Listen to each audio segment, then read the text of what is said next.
Forgot your Wi-Fi password? Or tired of typing long security keys into your laptop? You can bypass the password screen entirely using your router's built-in WPS button.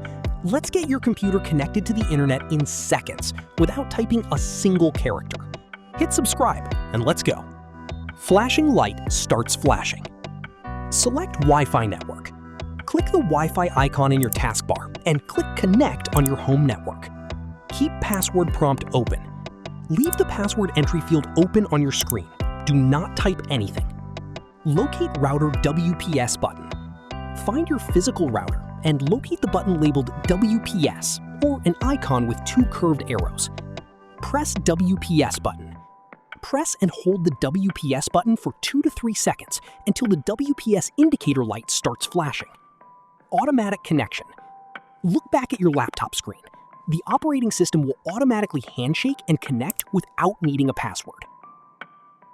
And just like that, your laptop is fully connected to the Wi-Fi without entering a password.